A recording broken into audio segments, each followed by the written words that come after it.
Hai Farsudaners, kumaha kabarna? Damang sadena dengan saya si Otong kembali lagi di channel Ningali Film. Pada episode kali ini kita akan membahas alur cerita dari film Sang Penguasa Dunia yang rilis pada tahun 2022 untuk bagian yang kedua. Dan tidak usah berlama-lama lagi, mari kita mulai ceritanya.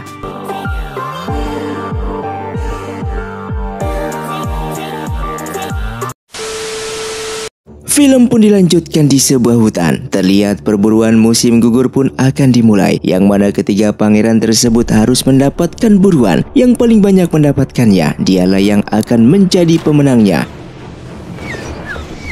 Di sana terlihat Feng Qiu datang untuk melihat para pangeran menangkap buruannya, dikarenakan tujuannya datang ke sini adalah untuk memilih calon suami dari ketiga pangeran tersebut. Dari kedua pangeran itu, hanya pangeran kedua lah yang hanya terdiam dikarenakan kondisinya yang berpura-pura masih sakit, dan hal itu membuat Feng Qiu meremehkan kemampuannya tersebut. Setelah itu Feng Qiu pun berniat memburu serigala, namun saat mengejarnya ia malah terkepung oleh serigala lainnya. Kemudian pangeran kedua pun datang ke sana untuk menolong Feng Qiu, yang membuat Feng Qiu pun menyadari jika pangeran kedua tidaklah lemah. Singkatnya, di saat ini perburuan musim gugur telah berakhir. Terlihat sang raja akan memberikan sebuah hadiah kepada pemenang perburuan tahun ini, dan yang mendapatkan perburuan yang paling banyak adalah Feng Qiu. Namun di saat itu tiba-tiba Hai Fengxi yang merupakan pangeran kedua datang dan membawa puluhan rusa yang telah diburunya, yang membuat semua orang pun terkejut melihat hal itu. Yang pada akhirnya pemenang dari perburuan ini adalah pangeran kedua dan mendapatkan hadiah dari sang raja. Di malam harinya, adik dari Huan yang bertanya kepada kakaknya, kenapa pangeran kedua selama ini selalu bersikap lemah. Huan Yang pun menceritakan jika ibu dari pangeran kedua merupakan Putri Yige dari Kekaisaran Negara Dong, yang merupakan adik kandung dari Kaisar Chunxi. Raja Yongzhou sudah memiliki seorang selir bernama Baili dan memiliki seorang putra yaitu Feng Chang, pangeran pertama. Walaupun Feng Chang terlihat dingin kepada orang lain, namun ia sangat peduli kepada pangeran kedua, dikarenakan sejak kecil ia sering diurus oleh ibu dari pangeran kedua. Akan tetapi setelah melahirkan pangeran kedua, ibu pangeran kedua sakit dan meninggal dunia. Sementara saat itu selir Baili pun telah melahirkan pangeran ketiga dan menggantikan posisi sebagai ratu selanjutnya. Oleh karena itu pangeran kedua selalu bersikap lemah agar selir Baili tidak selalu mengancamnya. Bahkan di saat itu pangeran kedua pernah beberapa kali akan diracun oleh selir Baili. Namun semua rencana itu telah gagal, dikarenakan selir Baili tidak ingin pangeran kedua hidup dan menginginkan hanya pangeran pertama dan ketiga lah yang akan menduduki calon raja selanjutnya. Keesokan harinya Bai Fengxi bersama guru Bai menyadari jika sekte Duanhun belum mendahului kediaman keluarga Ma. Dan di sana terlihat guru Bai lalu meminta Bai Fengxi untuk segera bertemu dengan kepala keluarga Ma.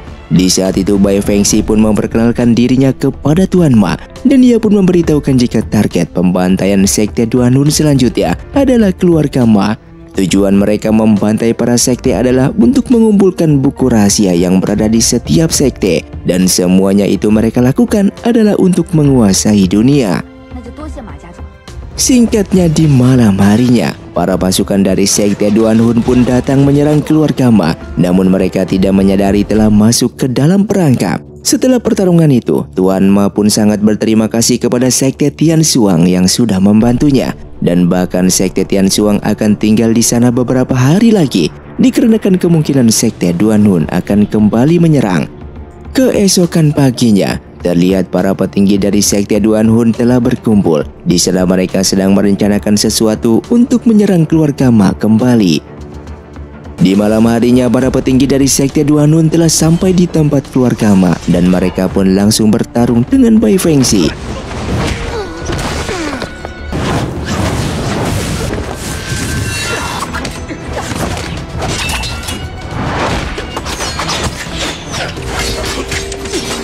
Guru Bai yang terkena racun membuat Bai Fengxi sangatlah marah, dan ia pun terpaksa akan membunuh wanita ini. Sementara itu Tuan Ma yang kalah berhasil direbut buku rahasianya oleh petinggi sekte Duanhun. Kemudian saat itu Bai Fengxi meminta mereka semua untuk pergi, dikarenakan ia sendiri yang akan melawan petinggi sekte Duanhun tersebut. Tak lama kemudian datanglah He Fengxi. Ia yang melihat Bai Fengxi terluka langsung membalas mereka semua. Dan tiba-tiba saja datang Wu Yuan yang langsung menghajar dan mengambil buku rahasia milik keluarga Ma tersebut. Yang saat itu Wu Yuan pun memberitahukan jika ia akan memberikan bukunya esok hari kepada Tuan Ma. Dan Bai Fengxi pun sangatlah terkejut karena dia adalah Wu Yuan yang merupakan salah satu orang terkuat di dunia persilatan. Setelah itu Bai Fengxi pun kembali menemui He Fengxi untuk berterima kasih dikarenakan sudah menolongnya. Bahkan Bai Fengxi juga memberitahukan jika ia mengajak Wu Yuan untuk bertemu esok hari di Gunung Tianji. He Fengxi yang penasaran untuk apa mereka bertemu, namun Bai Fengxi tidak memberitahukannya. Keesokan harinya Bai Fengxi pun telah sampai di Gunung Tianji, sementara Wu Yuan sudah menunggunya di sana. Yang saat itu Bai Fengxi terkesan melihat Wu Yuan yang memainkan alat musik tersebut, dan tujuan Bai Fengxi mengajak Wu Yuan ke sini dikarenakan ia mendengar jika Wu Yuan adalah orang yang pertama yang belum pernah Pangeran Wang Chou kalahkan. Maka dari itu ia ingin menantang Wu Yuan dengan berlomba menyeberangi sungai ini. Dan pada akhirnya hasil dari pertandingan tersebut seimbang.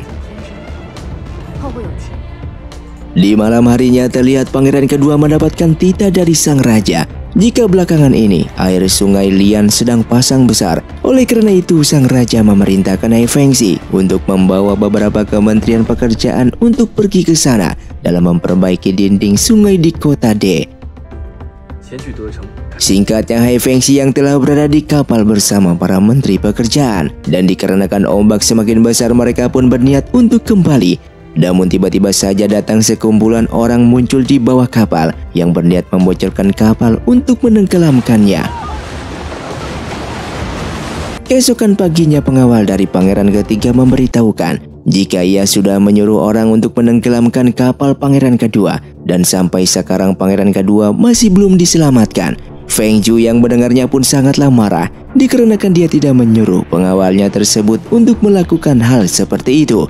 Meskipun mereka sedang bersaing, namun Feng Zhu tidak pernah ingin membunuhnya karena He Fengxi merupakan kakak keduanya. Sang pengawal melakukan hal itu karena ia sangat setia kepada pangeran ketiga dan ingin pangeran ketiga menjadi penerus raja selanjutnya. Di sisi lain, penasihat raja yang memberitahukan raja tentang tenggelamnya kapal pangeran kedua membuat sang raja sangatlah marah dan khawatir, sehingga sang raja pun memerintahkan penasihatnya itu untuk menemukan pangeran kedua secepatnya dan menangkap pelakunya. Dengan bersamaan Bai Fengxi yang berada di dalam perjalanan menuju sekte Tianxuang, seketika mereka melihat seseorang yang tenggelam, dan Bai Fengxi pun dengan segera turun untuk menyelamatkan orang tersebut. Setelah itu Bai Fengxi tidak menyangka jika He Fengxi lah yang terjatuh ke dalam air. Ia merasa jika He Fengxi lah yang sudah tenggelam dan kedinginan, pastilah itu akan melukai paru-paru dan sarafnya. Kemudian Jiurong pun datang membawakan obat dan Bai Fengxi pun langsung menyuapinya. Melihat He Fengxi yang kedinginan, dengan segera Bai Fengxi pun mencoba menghangatkannya dan langsung memeluknya. Hingga di pagi harinya He Fengxi pun terbangun dan melihat Bai Fengxi lah yang telah menyelamatkannya. Di sisi lain, Feng Qiwu telah mendapatkan informasi jika He Fengxi masih belum ditemukan. Mereka juga menemukan jasad pelaku yang merupakan orang pangeran pertama. Namun Feng Qiwu merasa jika bukan pangeran pertama lah pelakunya, dikarenakan dilihat dari hubungan mereka, pangeran pertama tidak mungkin melakukan hal seperti itu. Feng Qiwu pun yang curiga kepada pangeran ketiga, meminta tetua untuk mengutus orang agar mengawasi pangeran ketiga. Dan Feng Qiwu yang merasa pangeran kedua masih hidup, mereka pun harus menyiapkan cara pembalasan sebelum pangeran kedua kembali. Di tempat lain, terlihat semua bukti yang mengarah kepada pangeran pertama sebagai pelakunya, sehingga raja pun meminta Feng Chang untuk menjelaskan semua ini. Feng Chang pun memberitahukan jika ia tumbuh bersama dengan mendiang ratu sejak kecil yang merupakan ibu dari pangeran kedua, dan ia juga berhubungan baik dengan pangeran kedua. Maka dari itu ia tidak mungkin melakukan semua ini. Oleh karena itu raja pun memberikan kesempatan kepada Feng Chang untuk mencari pelakunya, dan jika masih belum ditemukan dalam waktu 7 hari, maka raja tidak akan bisa berbuat apa-apa. Kembali kepada mereka berdua, He Fengxi yang dibuatkan mie oleh Bai Fengxi teringat kepada ibunya yang dulu pernah membuatkan mie untuknya. Dan setelah beberapa tahun, baru kali ini ia menerima dan memakan makanan dari orang lain. Dikarenakan semenjak ibunya meninggal, ia selalu dibuatkan makanan oleh pengawalnya, yaitu Zhongli. Hal tersebut membuat Bai Fengxi pun terkejut dikarenakan ia baru mengetahui jika Hai Fengxi ini merupakan seorang pangeran dari wilayah Yongzhou. Di istana, sang raja pun diberitahukan jika masih belum ada kabar tentang pangeran kedua. Dan sementara di sungai semua orang masih mencari keberadaan pangeran kedua, mereka yang masih belum menemukannya. Hal itu membuat sedih Ren Rusong dengan sekaligus meminta maaf kepada mendiang sang ratu dikarenakan dia tidak bisa menjaga pangeran kedua. Keesokan harinya Hai Fengxi pun terbangun dari tidurnya dan mereka yang sudah sampai di pelabuhan, Hai Fengxi pun mengajak Bai Fengxi untuk berkeliling. Mereka berdua yang sudah turun dari kapal lalu pergi menuju ke pavilion Ruyu. Hai Fengxi pun mengatakan jika kode rahasia kepada pelayan di sana sebelum mereka naik ke atas. Bai Fengxi pun sangatlah terkejut yang ternyata pavilion Ruyu yang terkenal ini juga bagian dari pavilion Kuan. Hai Fengxi lalu meminta pengurus pavilion untuk memberikan kabar jika ia akan segera kembali ke ibu kota Yongzhou. Bahkan ia pun meminta pelayan di sana untuk memberikan pakaian terbaik kepada Bai Fengxi. Sementara di wilayah Jizhou, Wu Yuan pun menemui Pangeran Huang Zhou dengan mengatakan jika Bai Fengxi memang benar wanita hebat nomor 1 seperti yang dikatakan oleh Pangeran Huang Zhou.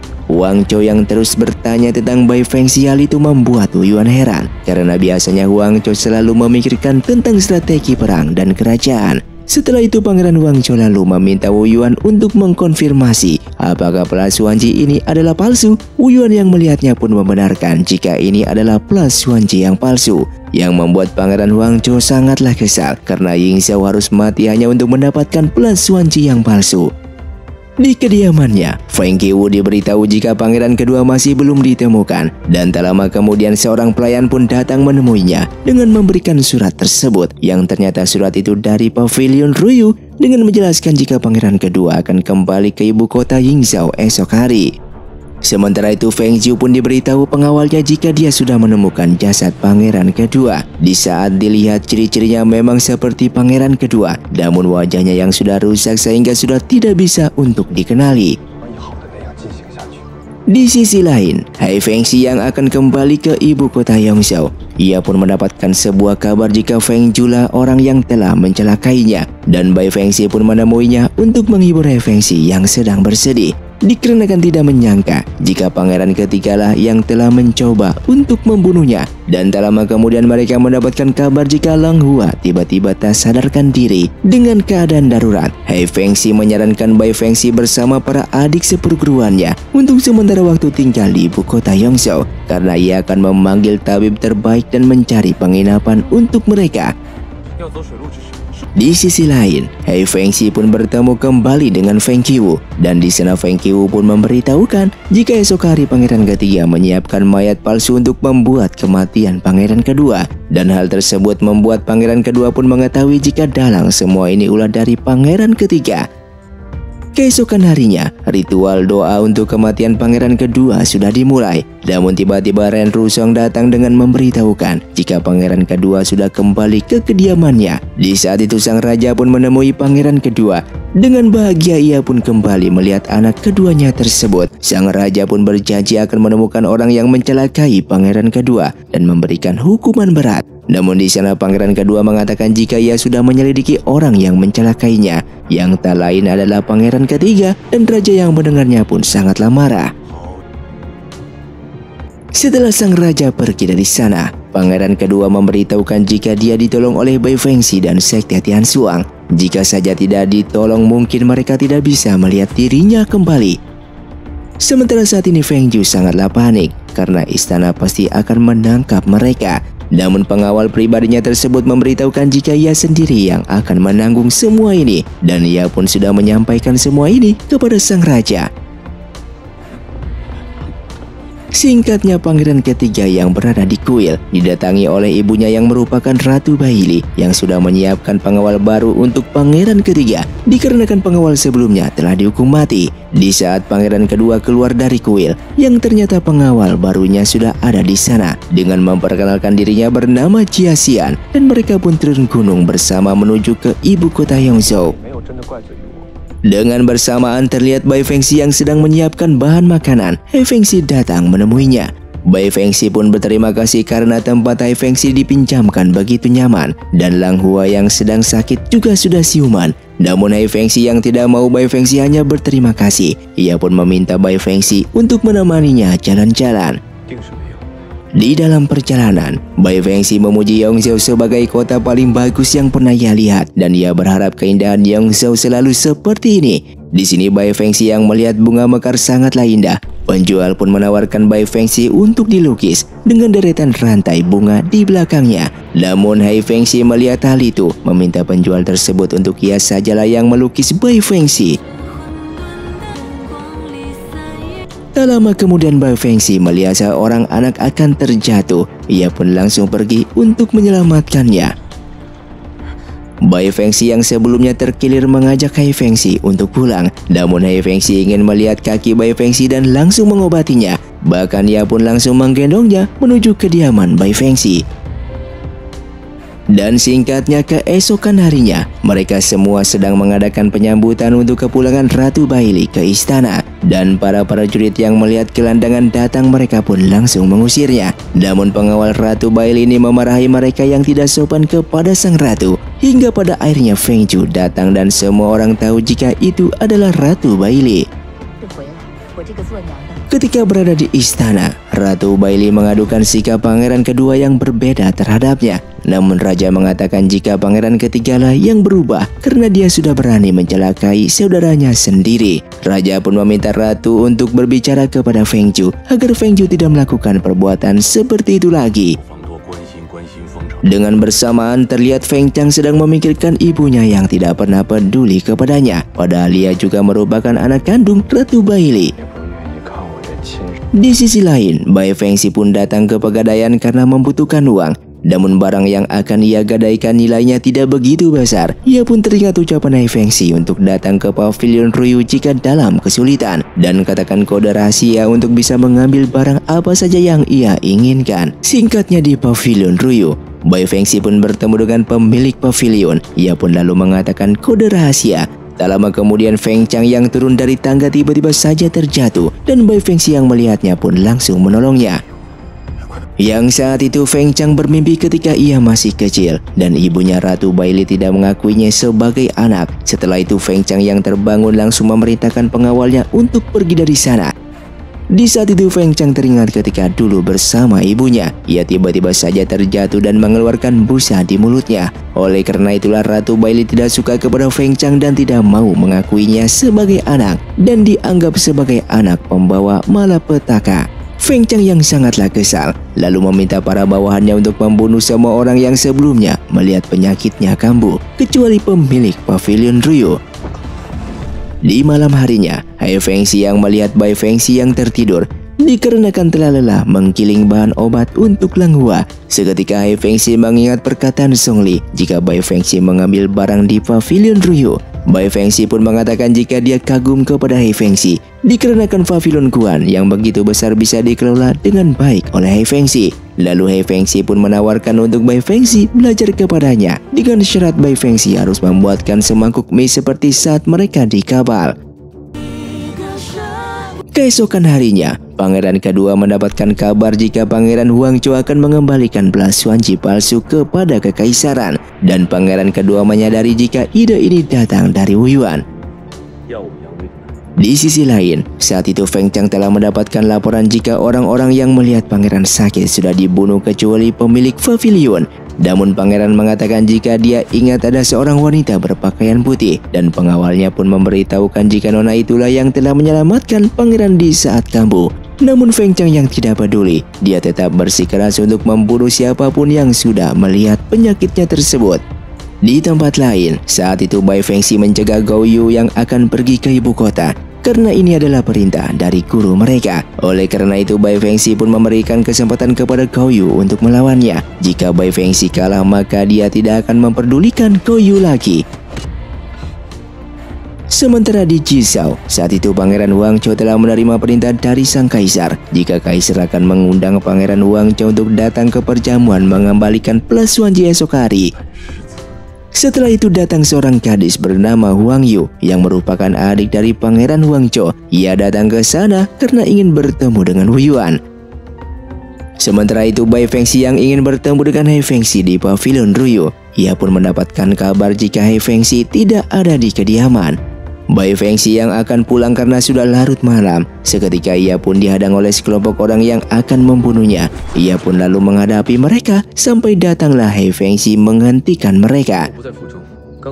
Yang ternyata kelompok misterius tersebut ulah dari Feng Chang yang ingin membunuh Bai Fengxi. Dikarenakan Bai Fengxi telah mengetahui penyakitnya tersebut.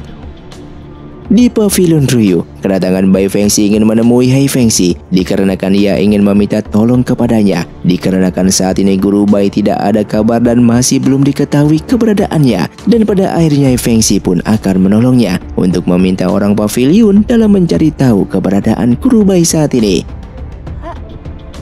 Di dalam perjalanan pulang, Bai Fengxi yang sedang mabuk dihadang kembali oleh kelompok tadi.